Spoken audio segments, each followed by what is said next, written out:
On the second worksheet in the Honors Pre-Algebra Enrichment packet for Chapter 4, I'm only going to point out a couple of problems.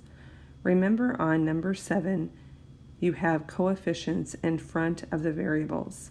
You can reduce those when you are simplifying. It's not any different than taking 12 over 36 times n to the 5th over n. You can simplify 12/36 to 1/3, and n to the 5th over n to the first power is n to the 4th power. So the final answer for number 7 is 1/3, and then the n to the 4th power is in the numerator. That's the same thing as saying n to the 4th over 3. Number 12 is the exact same type of problem, only a few more variables. We have 32 and -8 as coefficients, so we can put that as -4 in the numerator. And then I like to usually draw my fraction bar to remember where all the extra variables go. If there's none left in the denominator, we can get rid of the fraction bar, but at least helps me where to move things, especially if I have negative exponents. X to the 3rd over x is x to the 2nd in the numerator. Y squared over y is 1y left in the numerator. And z to the 5th over z squared is z to the 3rd in the numerator. So the final answer for number 12 is -4x squared y z to the 3rd. On number 13, we have a power raised to a power, which you saw on the first worksheet. The shortcut is to remember that when you have a power to a power, everything gets raised to that power. But I'm going to write it out long way so you can see what I'm talking about. 4p to the 7th over 7r squared, the quantity squared, is just taking whatever's in that parentheses and multiplying it by itself. So I'm going to write it out twice, and then I'm going to simplify. In the numerator, I have 4 times 4 that I can write down. I'm going to put that up here as 16. And p to the 7th and p to the 7th is p to the 14th.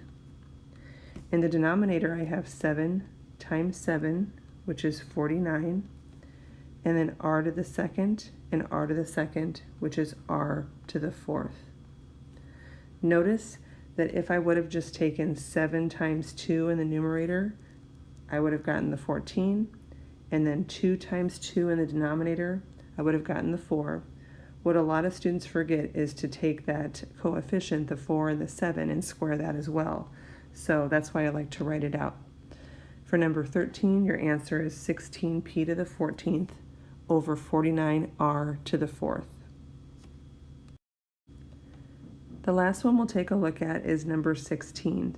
We've looked at negative exponents, but we've never had a fraction raised to a negative exponent. But just like we've been saying all along, negative exponents would like to be positive. So what we're going to do is we're going to move whatever's in the parentheses to the denominator and then make that 2 positive.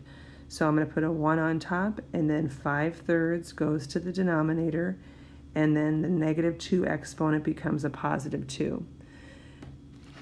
The next step is to get rid of this fraction in my denominator. So I'm going to rewrite that as 1 over 5/3 squared, which is 5/3 times 5/3.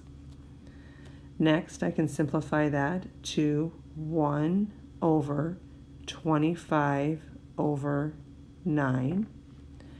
And since we don't like fractions in fractions, I'm going to get rid of the 25/9 in the denominator. And I can do that by multiplying by the reciprocal. What happens when I multiply 25/9 times 9/25? The 9 cancels out and the 25s cancel out, leaving me with a 1 in the denominator. However, if I multiply by 9/25 in the denominator, I have to do the same in the numerator. So 1 times 9/25 is 9/25. Now, you might make a little conjecture or say, could I do this problem a lot faster just by doing the reciprocal of 5/3 which is 3/5, and then squaring that? Well, yes, you can, but I want to make sure you understand why the rules work when you're working with exponents.